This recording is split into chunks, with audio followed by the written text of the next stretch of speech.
নমস্কার, কেমন আছেন সবাই? আশা করছি আপনারা সকলেই খুব ভালো আছেন। তো আজকে সকাল সকাল আমি চলে এসেছি আমার বাগানের এই যে পাতিলেবুর গাছটা কতগুলো পাতিলেবু হয়েছে সেগুলো আপনাদেরকে দেখানোর জন্য। তো এই যে দেখলেন অনেকগুলো পাতিলেবু হয়েছে, কিন্তু ভাবলাম এই প্রচণ্ড রোদে একটা পেড়ে নিয়ে যাই, শরবত করে খাওয়া হবে। কিন্তু দেখলাম এখনও পারার মতো হয়নি, তার আর পারলাম না। এই যে আমি যে কামারটা একদিন পরিষ্কার করেছিলাম, এখানে প্রচুর গাছ লাগিয়েছিলাম, কিন্তু আবার পুরো আগাছায় ভর্তি হয়ে গেছে। আর বৃষ্টি হয়েছিল তখন সমস্ত গাছগুলো আমার পচে নষ্ট হয়ে গেছে, আর কিছু গাছ বেঁচে নেই এখানে। তো আবার পুনরায় ওই খামারটা আমাকে আবার পরিষ্কার করতে হবে, তারপর আবার গাছ লাগাবো। ওইখানে পেঁপে গাছটা বেঁচে আছে, আর ওই পাশে আর দুটো কলা গাছ আছে, ওইগুলোতে এখন আমার কলা হয়নি। এই যে দেখুন কোথাও কিচ্ছু গাছ নেই। আর এই যে আম গাছ, এইটায় আম হয়েছিল এবছর। আর এই যে আমার কাঞ্চন ফুলের গাছটা, এখান থেকে আমি ফুল তুলে নিয়ে যাই ঠাকুরের জন্য। আর এদিকে আরেকটা পাতিলেবুর গাছ আছে, ওটাতে লেবু হয়নি।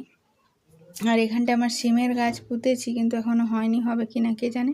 এই যে কলা আছে দুটো, এই দুটোতে এখনও কলা হয়নি, কখন হবে কি জানি। চলুন তাড়াতাড়ি করে বাড়ি যাই, এখানটা খুব মশা। হ্যাঁ, পরিষ্কার জামা পরবে, ছেঁড়া হলেও বা সাবান দিয়ে হাতটি ধুবে, নোংরা ঘাটবে না। এই প্রচণ্ড রোদেও বাইরে ফুটবল খেলছিল, তো ফুটবল খেলে এখন গরমে অস্থির হয়ে গেছে। বাড়িতে এসে বলছে শরবত বানিয়ে দাও মা, খাবো। ওকে শরবত বানিয়ে দিলাম। আর এই সময় আবার কারেন্টটাও চলে গেছে, তোর বাবা বসে বসে বাতাস করছে, আমি এদিকে রান্না করছি।